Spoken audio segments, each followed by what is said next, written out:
justru kaya yang menang gitu. Saya rasa logika yang yang benar barangkali yang memenangkan pertarungan itu. Ya artinya kaya mundur tapi kaya menang gitu. Ya. Baik. Sekarang Pak Supratman, satu-satunya anggota Supratman, anggota MKD dari KMP ya, fraksi Partai Gerindra. Terima kasih Bang Garni, selamat malam. Pertama-tama kita menghargailah putusan MKD pada sore hari tadi. Itu dilakukan dengan walaupun sangat dramatis seperti yang disampaikan oleh Bung Akbar tadi. Tapi menurut saya, sekali lagi saya keluarkan statement bahwa putusan itu tetap saya hargai. Sekalipun banyak catatan yang harus tetap menjadi kita kritisi bagi MKD di dalam melaksanakan persidangannya di hari-hari berikutnya. Kenapa saya katakan begini? Sebenarnya keputusan tanggal 24 itu dari awal memang tiba-tiba langsung dilakukan keputusan, tetapi sesungguhnya perdebatan itu belum selesai. Menyangkut apakah persidangan ini dilanjutkan atau tidak. Itu keputusan di tanggal 24. Kenapa Bang Garni saya nyatakan seperti itu? Pertama adalah ada satu hal langka di dalam tata beracara kita yang tidak dilakukan oleh teman-teman di MKD. MKD maksud saya. Yakni pertama itu kan kalau setelah ada aduan yang diberikan oleh pengadu, maka itu harus diverifikasi seperti yang disampaikan oleh Pak Junimar Girisan tadi. Tetapi verifikasi itu ada dua tahap. Yang pertama adalah tahap administrasi, itu clear, tidak ada masalah. Walaupun ada legal standing yang diperdebatkan. Yang kedua, harus ada verifikasi menyangkut materi aduan. Inilah kalau kita mau jujur, sampai hari ini termasuk putusan yang diambil pada hari ini, saya nyatakan, inilah cacat hukumnya putusan ini.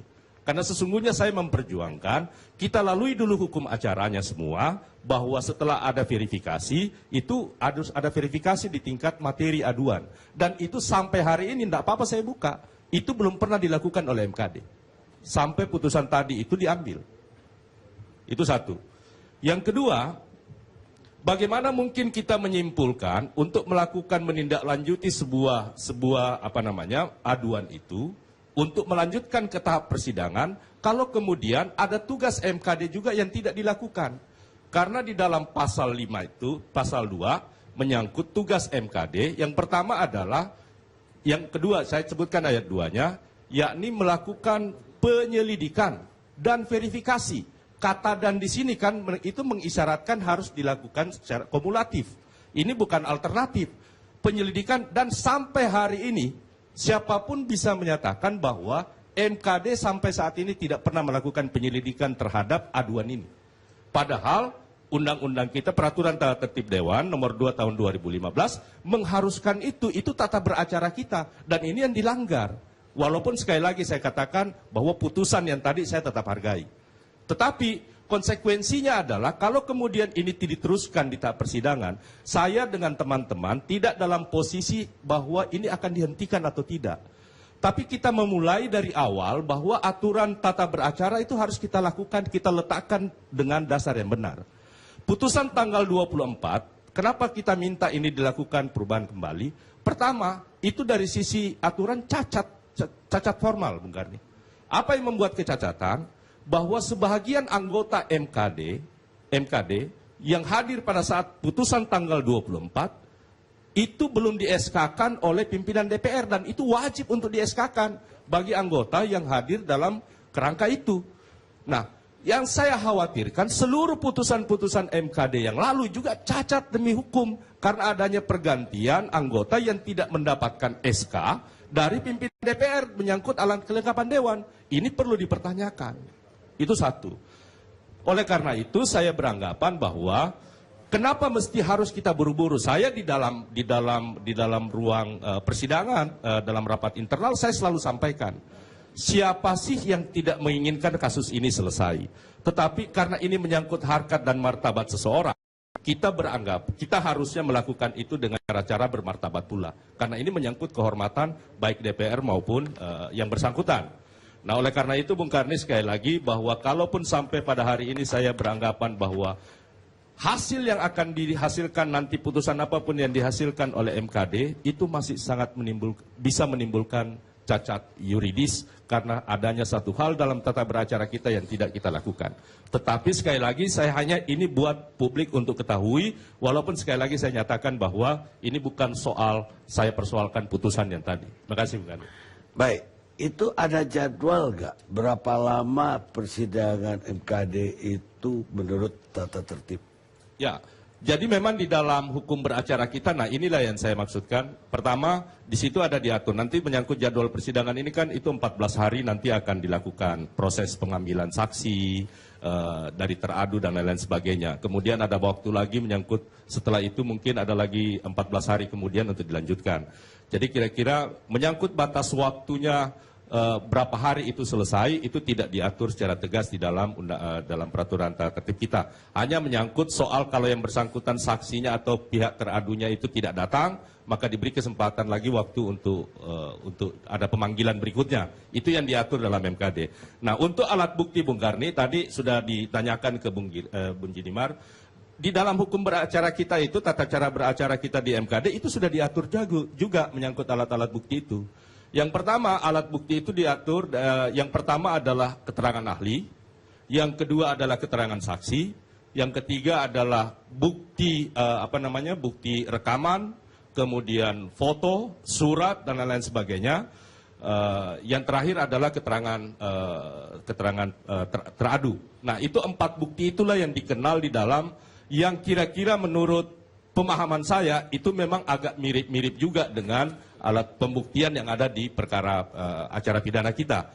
Nah, dari keempat unsur alat bukti ini, itulah yang saya maksudkan, karena kan kita harus mendapatkan bukti permulaan yang cukup, baru kemudian kita menentukan ini bisa dilanjutkan ke persidangan atau tidak.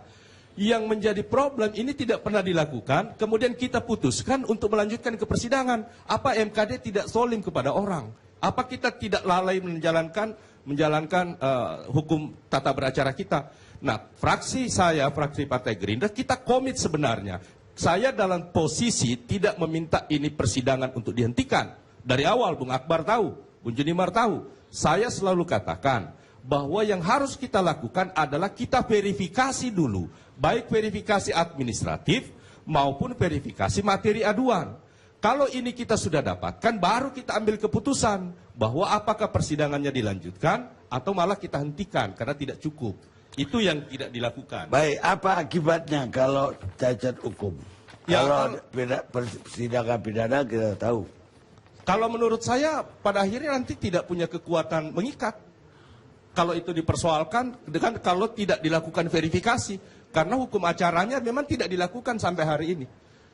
Jadi ketentuan yang terdapat di dalam pasal 2, kemudian pasal 8, pasal 11, itu tidak dilaksanakan. Dan itu pun diakui oleh, sebagaimana yang disampaikan oleh Bung Akbar tadi juga menyatakan itu.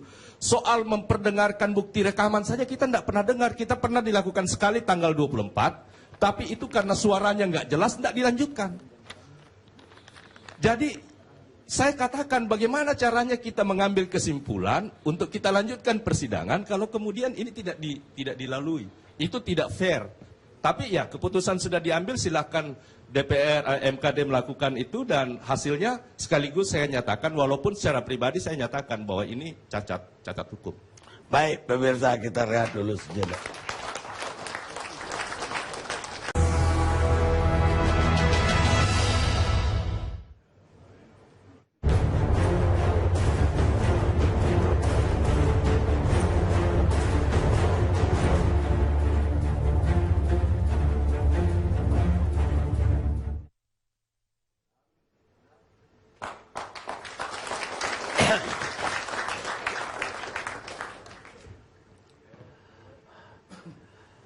Pemirsa, kita lanjutkan diskusi kita.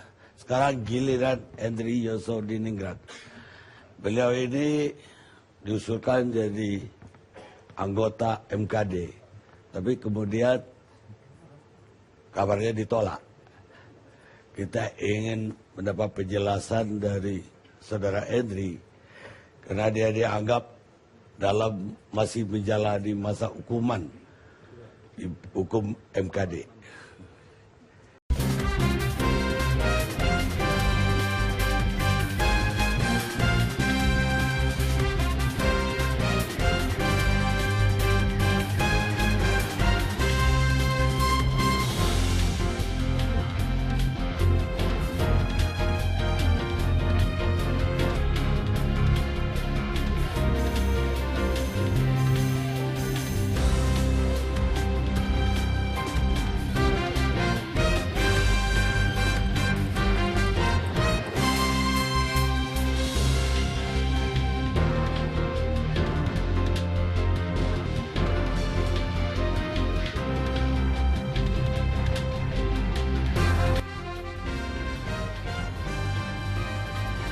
Koran hari ini, 25 November 2015.